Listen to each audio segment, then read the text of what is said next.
الشيطان الرجيم بسم الله الرحمن الرحيم يا بني إسرائيل اذكروا نعمتي التي أنعمت عليكم وأوفوا بعهدي أوف بعهدكم وإياي فارهبون یا بنی اسرائیل اذکروا نعمتی التی انعمت علیکم، اے اسرائیل کی اولاد یاد کرو میری ان نعمتوں کو جو میں نے تم کو عطا کی تھیں۔ اے اسرائیل کی اولاد یاد کرو میرے ان احسان کو جو میں نے تم پر کیے ہیں۔ وَأَوْفُوا بِعَهْدِي أُوفِ بِعَهْدِكُمْ، اور مجھ سے کیا ہوا عہد پورا کرو تاکہ جو عہد میں نے تم سے کیا ہے وہ میں پورا کروں۔ وَإِيَّايَ فَارْهَبُونَ، اور کسی اور سے نہیں، مجھ ہی سے ڈرو، یعنی مجھ ہی سے تم کو ڈرنا چاہیے، کسی اور سے ڈرنے کا حق نہیں ہے۔ اس آیت میں شروع میں یا بنی اسرائیل کا لفظ ہے، یا حرف خطاب ہے، کسی کو مخاطب کرنے کے لیے استعمال کیا جاتا ہے، اور بنی اسرائیل کے معنی اسرائیل کی اولاد۔ اسرائیل حضرت یعقوب علیہ السلام کا دوسرا نام ہے۔ اسرائیل کے معنی آتے ہیں اللہ کا بندہ۔ حضرت یعقوب علیہ السلام کی اولاد کو بنی اسرائیل کہا گیا۔ قرآن کریم میں بھی جگہ جگہ حضرت یعقوب کی اولاد کو اسی لفظ سے خطاب کیا گیا، یا بنی اسرائیل، یا بنی اسرائیل۔ تمام تر یہودی اور اکثر عیسائی اسی نسل سے تعلق رکھتے تھے۔ آپ صلی اللہ علیہ وسلم جب مدینہ منورہ زادہ اللہ شرفا و عظما ہجرت کر کے تشریف لائے تو مدینہ منورہ میں یہودیوں کی اچھی خاصی تعداد آباد تھی۔ رسول اکرم صلی اللہ علیہ وسلم جب مدینہ میں تشریف لائے تو آپ نے نہ صرف یہ کہ ان کو اسلام کی دعوت دی، بلکہ آپ صلی اللہ علیہ وسلم نے ان سے امن کا معاہدہ بھی فرمایا تھا۔ لہذا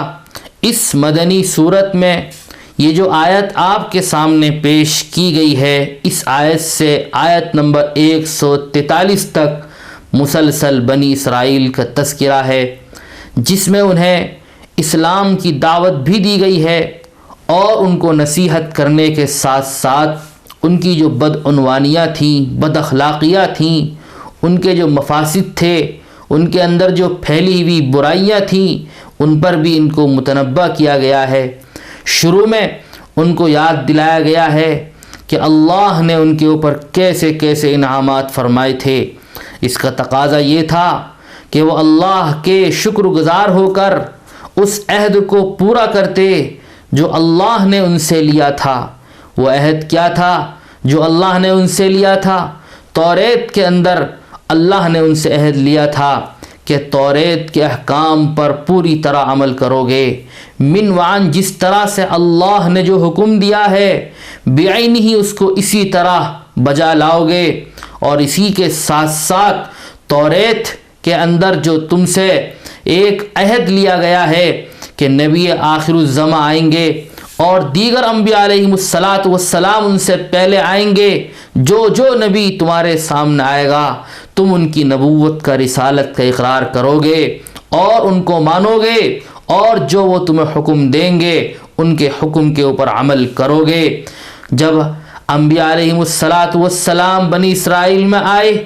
تو نہ صرف یہ کہ انہوں نے ان کا انکار کیا، بلکہ بہت سے انبیاء علیہم السلام کو تو انہوں نے قتل بھی کیا۔ بہت سے انبیاء علیہم السلام کے ساتھ انہوں نے بہت ہی زیادتیاں کی ہیں، بہت ہی ظلم کیا ہے۔ اللہ پاک نے کہا ہے کہ اوفو بعہدی اوفی بعہدکم، میں نے تو تم سے عہد لیا تھا اس بات کا کہ توریت کے احکام پر عمل کرو گے، اور میں نے تم سے عہد لیا تھا اس بات کا کہ جو بھی نبی تمہارے سامنے آئے گا تم اس کو مانو گے اور اس کی مانو گے۔ اور پھر اللہ پاک نے رسول اللہ صلی اللہ علیہ وسلم کے زمانے میں ان کو پھر یہ عہد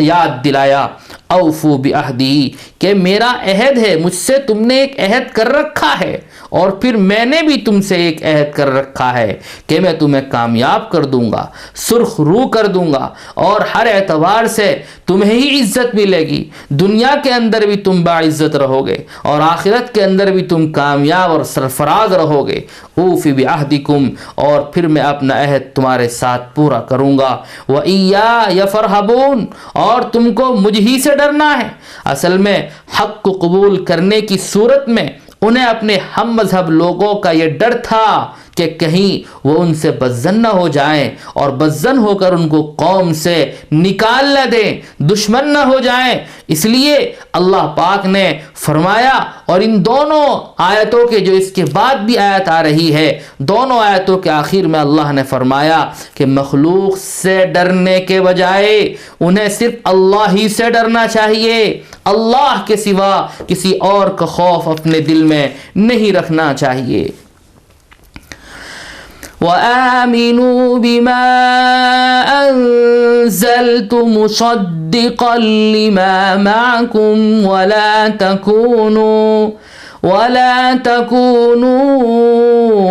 أول كافر به ولا تشتروا بآياتي ثمنا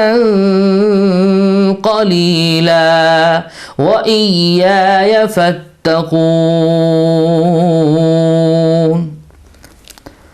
اور جو کلام میں نے نازل کیا ہے اس پر ایمان لاؤ، وآمنوا، اور ایمان لاؤ، بما انزلت، اس کلام پر جو میں نے نازل کیا، مصدقا لما معکم، جبکہ وہ اس کتاب یعنی توریت کی تصدیق بھی کر رہا ہے جو تمہارے پاس ہے، مصدقا لما معکم، جبکہ وہ تصدیق کر رہا ہے اس کتاب کی بھی جو تمہارے پاس ہے، یعنی توریت کی بھی تصدیق کر رہا ہے۔ وَلَا تَكُونُوا أَوَّلَ كَافِرٍ بِهِ، اور تم ہی سب سے پہلے اس کے منکر نہ بن جاؤ۔ وَلَا تَكُونُوا أَوَّلَ كَافِرٍ بِهِ، اس کا انکار کرنے والے سب سے پہلے تم نہ بنو۔ وَلَا تَشْتَرُوا بِآيَاتِي ثَمَنًا قَلِيلًا، اور میری آیتوں کو معمولی سی قیمت لے کر نہ بیچو۔ وَلَا تَشْتَرُوا بِآيَاتِي ثَمَنًا قَلِيلًا، تھوڑا سا مول لے کر میری آیتوں کو نہ بیچو۔ وَإِيَّايَ فَاتَّقُونَ، کسی اور کے بجائے صرف اور صرف مجھ ہی سے ڈرو، میرا خوف ہی اپنے دل میں رکھو۔ بنی اسرائیل کو یہ بات یاد دلائی جا رہی ہے کہ قرآن کریم وہی دعوت لے کر آیا ہے جو توریت اور انجیل کی دعوت تھی۔ توریت اور انجیل میں جن چیزوں کی طرف رب نے تم کو بلایا تھا، قرآن کریم بھی انہی چیزوں کی طرف بلا رہا ہے۔ اور یہ بات بھی یاد دلائی جا رہی ہے کہ جن آسمانی کتابوں پر وہ ایمان رکھتے ہیں، قرآن کریم بھی ان کو جھٹلاتا نہیں ہے، قرآن کریم بھی ان کی تکذیب نہیں کرتا ہے، بلکہ قرآن کریم ان کی تصدیق کرتا ہے۔ اور دو طرح سے ان کی تصدیق کرتا ہے، ایک اس لحاظ سے کہ وہ یہ تسلیم کرتا ہے کہ یہ کتابیں جو تمہارے پاس ہیں یعنی توریت اور انجیل یہ اللہ ہی کی نازل کی ہوئی ہیں۔ یہ اور بات ہے کہ بعد کے لوگوں نے اس میں کافی رد و بدل کر ڈالا، اور اس کی حقیقت بھی قرآن کریم نے واضح طور پر فرمائی ہے، یعنی اس کی حقیقت کو بھی بیان فرما دیا ہے قرآن کریم نے۔ اور دوسرے یہ کہ قرآن اس حیثیت سے ان کتابوں کی تصدیق کرتا ہے کہ ان کتابوں میں آخری نبی کی تشریف آوری کی جو پیشین گوئیاں کی گئی ہیں، قرآن کریم نے انہیں سچا کر دکھایا۔ اس کا تقاضا یہ تھا کہ عرب کے جو یہودی تھے وہ قرآن کریم کی سب سے پہلے تصدیق کرتے، وہ قرآن کریم پر سب سے پہلے ایمان لاتے، رسول اللہ صلی اللہ علیہ وسلم کی اور نبوت اور رسالت کو سب سے پہلے تسلیم کرتے۔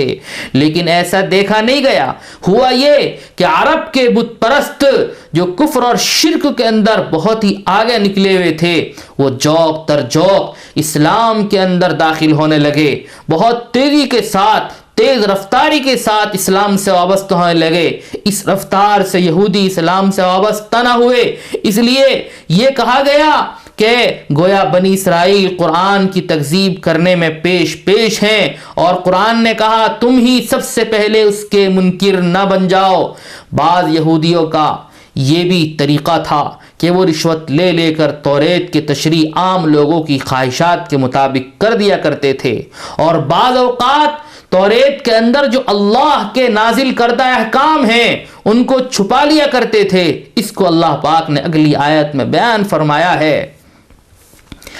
وَلَا تَلْبِسُوا الْحَقَّ بِالْبَاطِلِ وَتَكْتُمُوا الْحَقَّ وَأَنْتُمْ تَعْلَمُونَ۔ وَلَا تَلْبِسُوا الْحَقَّ بِالْبَاطِلِ، اور حق کو باطل کے ساتھ خلط ملط نہ کرو، گڈ مڈ نہ کرو۔ وَتَكْتُمُوا الْحَقَّ، اور نہ حق بات کو چھپاؤ، وَأَنْتُمْ تَعْلَمُونَ، جبکہ اصل حقیقت تم اچھی طرح سے جانتے ہو کہ اصل حقیقت کیا ہے۔ بعض یہودیوں کا طریقہ تھا کہ وہ رشوت لے لے کر توریت کی تشریح عام لوگوں کی خواہشات کے مطابق کر دیا کرتے تھے، یا قوم کے جو چودھری ہوا کرتے تھے، رسوخ والے لوگ ہوتے تھے، طاقتور بندے ہوتے تھے، وہ آ کر ان لوگوں سے کچھ کہتے کہ صاحب اس حکم کو اس طرح سے بیان کیا جائے، تو ان کی خواہشات کے مطابق وہ توریت کی تفسیر کر دیا کرتے تھے۔ اور بعض مرتبہ ایسا بھی ہوتا تھا کہ توریت کے جو احکام، اللہ کے جو احکام اس کے اندر نازل کیے ہوئے تھے، وہ انہی کو چھپا لیا کرتے تھے۔ ان کے اس طرز عمل کی طرف اللہ پاک نے اس آیت میں اشارہ کیا ہے اور فرمایا ہے، وَلَا تَلْبِسُوا الْحَقَّ بِالْبَاطِلِ وَتَكْتُمُوا الْحَقَّ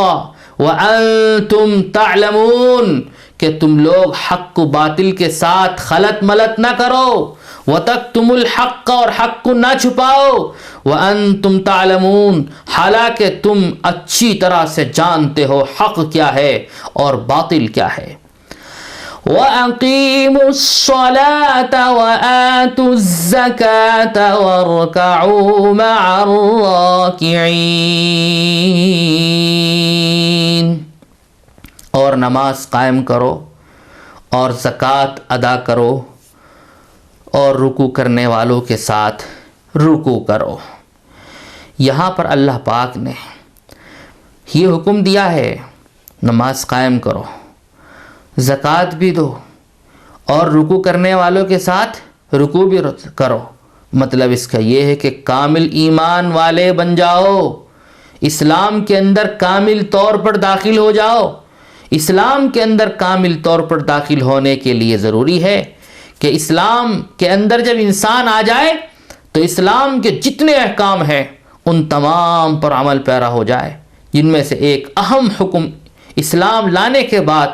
بندے کی طرف متوجہ یہ ہوتا ہے کہ انسان نماز قائم کرے اور اللہ کے دیے ہوئے مال میں سے زکوٰۃ ادا کرے، اور نماز بھی نمازیوں کے ساتھ یعنی جماعت کے ساتھ ادا کرنی چاہیے۔ اس کی بڑی فضیلت احادیث کی کتابوں کے اندر آئی ہے کہ تنہا نماز سے جماعت کی نماز 27 درجے زیادہ فضیلت رکھتی ہے۔ وَأَقِيمُوا الصَّلَاةَ وَآتُوا الزَّكَاةَ، نماز قائم کرو اور زکوٰۃ دو، وَارْكَعُوا مَعَ الرَّاكِعِينَ، اور رکوع کرنے والوں کے ساتھ رکوع کرو۔ یہاں پر رکوع کا ذکر خاص طور پر اس لیے کیا گیا کہ یہودیوں کے یہاں بھی نماز تھی، مگر ان کی نماز میں رکوع نہیں ہوتا تھا۔ أتأمرون الناس بالبر وتنسون أنفسكم وأنتم تتلون الكتاب أفلا تعقلون۔ أتأمرون الناس بالبر، کیا تم دوسرے لوگوں کو نیکی کا حکم دیتے ہو؟ وَتَنْسَوْنَ أَنفُسَكُمْ، اور خود اپنے آپ کو بھول جاتے ہو۔ وَأَنْتُمْ تَتْلُونَ الْكِتَابَ، حالانکہ تم کتاب کی تلاوت بھی کرتے ہو۔ أَفَلَا تَعْقِلُونَ، کیا تمہیں اتنی بھی سمجھ نہیں ہے؟ یہ یہودیوں کی عادت تھی کہ لوگوں کو تو بھلائیوں کا حکم دیا کرتے تھے، لیکن خود بھلائیوں پر عمل پیرا نہیں ہوتے تھے، خود اچھائیوں پر عمل نہیں کرتے تھے۔ وَأَنْتُمْ تَتْلُونَ الْكِتَابَ، اللہ نے فرمایا کتاب کو پڑھتے ہو اور اس کے اندر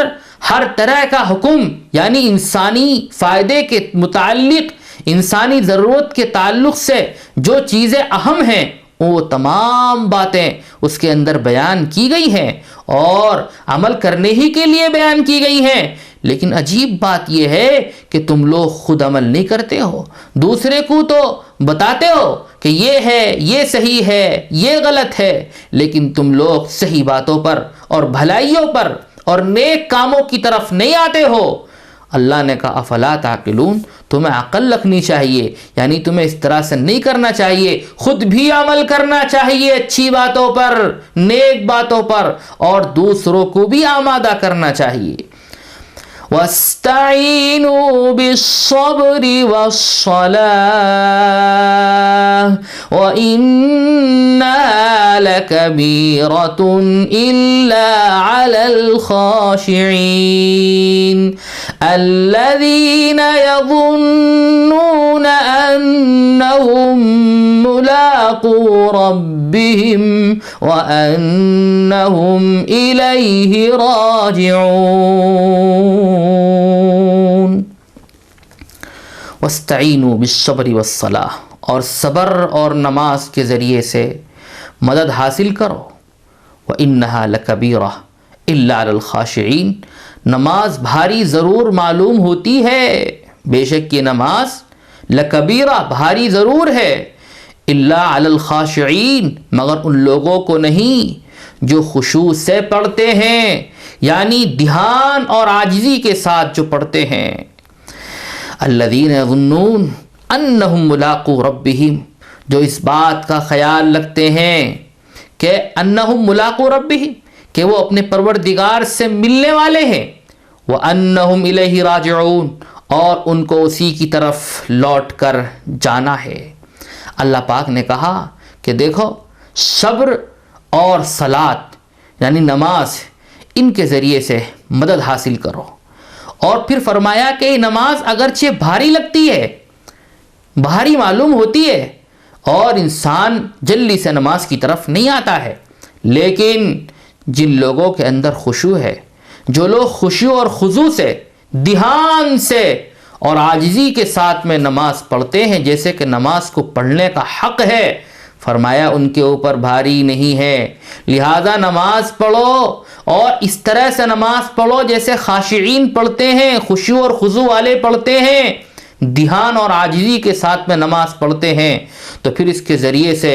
مدد حاصل کرو تو دین کی دیگر باتوں کی طرف بھی جلدی آنے لگو گے، اور دین کی دوسری باتیں بھی تمہارے اوپر تم کو بھاری نہیں لگیں گی۔ الذین یظنون انہم ملاقو ربہم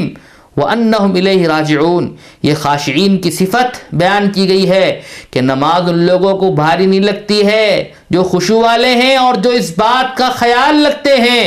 کہ ایک دن وہ آئے گا، انہیں اللہ کی روبرو حاضر ہونا ہے، اپنے اللہ سے ملاقات کرنی ہے، اپنے پروردگار سے ان کو ملنا ہے، وَأَنَّهُمْ إِلَيْهِ راجعون، اور وہ اسی کی طرف لوٹ کر جائیں گے۔ یہ خاشعین ہیں، لہذا نماز پڑھنی ہے انہی کی طرح پڑھنی چاہیے، اور یہ جو نماز پڑھنے والے ہیں ان کو نماز بھاری نہیں لگتی ہے، لہذا اگر دھیان اور عاجزی سے